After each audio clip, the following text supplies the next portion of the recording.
Hello दोस्तों, नमस्कार। एक बार फिर से हमारे चैनल में आपका बहुत बहुत स्वागत है।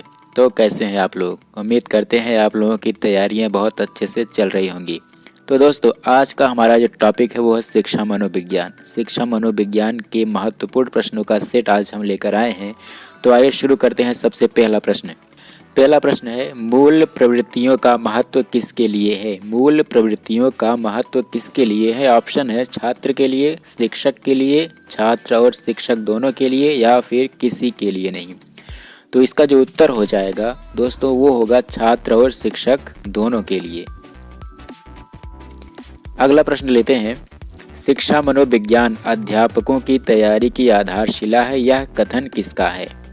ऑप्शन है स्किनर, मैकडूगल, डगलस या फिर रॉस। कौन हो सकता है? इसका जो सही उत्तर होगा स्किनर। अगला प्रश्न लेते हैं। कार्ल सी गैरिसन ने किस विधि का अध्ययन किया था? आपके ऑप्शन है परीक्षण विधि, क्षैतिज विधि, लंबात्मक विधि या फिर उपचारात्मक विधि। इसका जो सही उत्तर हो जाएगा लंबात्मक विधि। अगला प्रश्न है। किंडरगार्टन पद्धति के प्रतिपादक कौन है? किंडरगार्टन पद्धति के प्रतिपादक कौन है? आपके ऑप्शन है किंडरगार्टन, फ्रोबेल, फ्रायड या फिर डाल्टन। इसका जो सही उत्तर हो जाएगा फ्रोबेल। अगले प्रश्न की तरफ चलते हैं। यह एक कोटेशन है। संवेग व्यक्ति की उत्तेजित दशा है, यह कथन किसका है? आपके ऑप्शन है crow and crow, Woodworth, Drever और चौथा ऑप्शन है वैलेंटाइन। इसका जो सही उत्तर हो जाएगा दोस्तों वो होगा वुडवर्थ। अगला प्रश्न लेते हैं। किस मनोवैज्ञानिक ने अपने अधिगम सिद्धांत में सबसे पहले पुनर्बलन पर बल दिया? सबसे पहले की बात हो रही है। ऑप्शन है हल, कोहलर, स्किनर या फिर लेविन। जो सही उत्तर हो जाएगा वो हो जाएगा स्किनर। अगला प्रश्न है। जीवन के किस काल को तूफान एवं संघर्ष की अवस्था कहा जाता है? आपके ऑप्शन है बाल्यावस्था, किशोरावस्था, शैशवावस्था या फिर प्रौढ़ावस्था। इसका जो सही उत्तर हो जाएगा किशोरावस्था। अगला प्रश्न है। असमायोजन व्यक्ति और उसके वातावरण में असंतुलन का उल्लेख करता है, यह कथन किसका है? ऑप्शन है बोरिंग, लैंगफेड, गेट्स व अन्य और ड्रेवर। इसका जो सही उत्तर हो जाएगा गेट्स व अन्य। अगला प्रश्न है। निम्न में से बहरे बच्चे को पढ़ाने की एक विधि है। ऑप्शन है मौन वाचन, आत्मीकरण, अंगुली वाचन या फिर ये सभी। इसका जो सही उत्तर हो जाएगा दोस्तों वो हो जाएगा आत्मीकरण। अगले प्रश्न की तरफ चलते हैं। जीन पियाजे ने बालक के संज्ञानात्मक विकास को कितनी अवस्थाओं में बांटा है? ऑप्शन है 2, 5, 4 या फिर 6। कौन सा इसमें हो जाएगा? इसका सही उत्तर हो जाएगा 4 अवस्थाओं में बांटा है उन्होंने। कौन कौन सी वो 4 अवस्थाएं हैं? अगर ये जानना है आपको तो हमारा पिछला वीडियो देखिए जिनमें हमने जीन पियाजे के सिद्धांत का वर्णन किया है। अगला प्रश्न है। मनोविज्ञान को चेतना का विज्ञान कौन मानता था? ऑप्शन है अरस्तु, विलियम जेम्स, पोम्पोनोजी या फिर वुडवर्थ। इसका जो सही उत्तर हो जाएगा पोम्पोनोजी। अब चलते हैं अगले प्रश्न की ओर। किस नियमानुसार प्रतिभाशाली माता पिता की संतान निम्न कोटि की होती है? आपके ऑप्शन है प्रत्यागमन का नियम, विभिन्नता का नियम, मेंडल का नियम या फिर इनमें से कोई नहीं।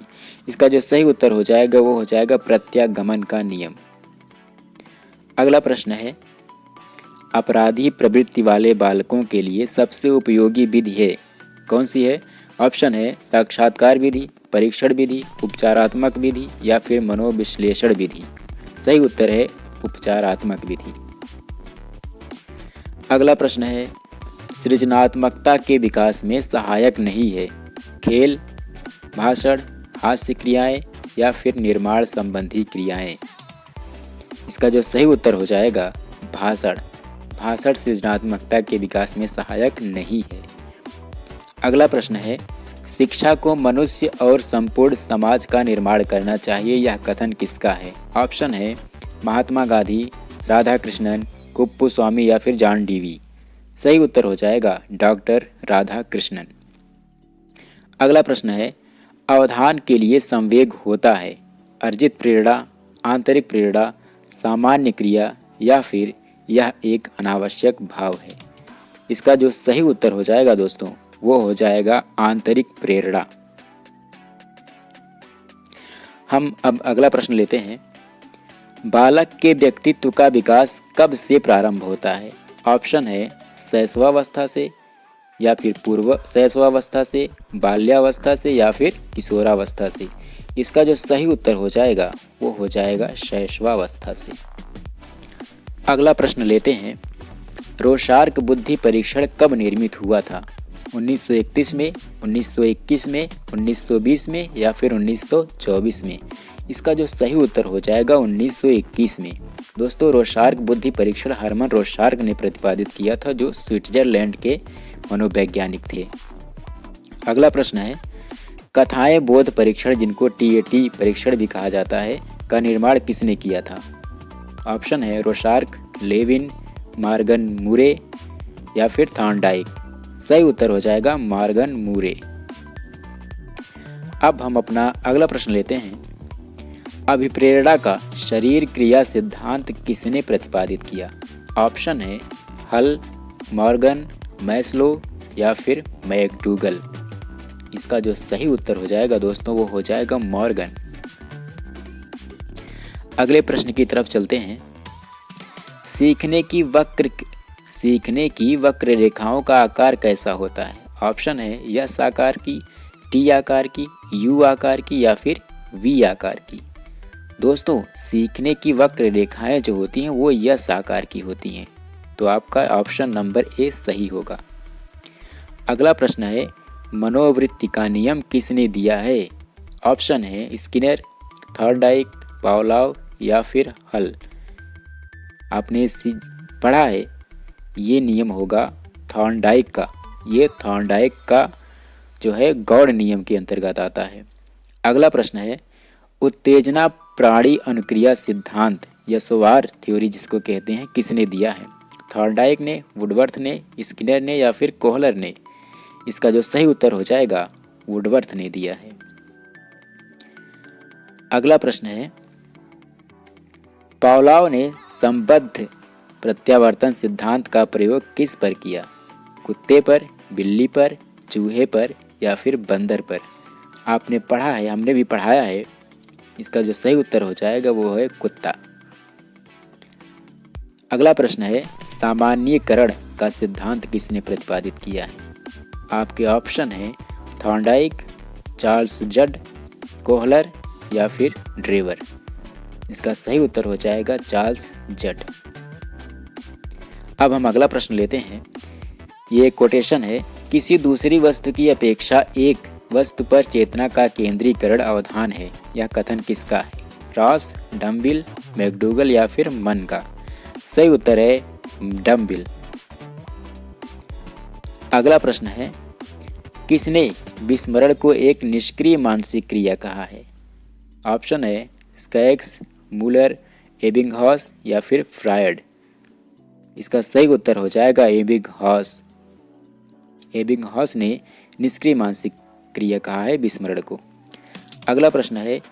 कल्पना वह शक्ति है जिसके द्वारा हम अपनी प्रतिमाओं को नए रूप में प्रयोग करते हैं। यह कथन किसका है? ऑप्शन है बोआज, मैकडूगल, रायबर्न या फिर स्किनर। सही उत्तर हो जाएगा रायबर्न। अब चलते हैं अगले प्रश्न की तरफ। शिक्षा में मनोविज्ञान का महत्व है क्योंकि इससे प्रेरणा मिलती है या फिर मनोबल ऊंचा होता है या फिर मानसिक क्रियाओं का विकास होता है या फिर ये सब कुछ होता है? चौथा ऑप्शन है ये सभी। तो इसका सही उत्तर हो जाएगा ये सभी, ऑप्शन नंबर डी। अगला प्रश्न है। द साइकोलॉजी ऑफ अनकॉन्शियस किसके द्वारा लिखित पुस्तक है? ऑप्शन है थॉर्नडाइक, पावलोव, युंग या फिर फ्रायड। कौन सा सही होगा? इसका जो सही उत्तर हो जाएगा दोस्तों वो हो जाएगा युंग। ठीक है, तो इस वीडियो में फिलहाल इतना ही। अगले वीडियो में हम एक नए टॉपिक के साथ फिर से हाजिर होंगे। तब तक के लिए नमस्कार। और हाँ, अगर आप नए हैं तो हमारे चैनल को सब्सक्राइब करना मत भूलिएगा।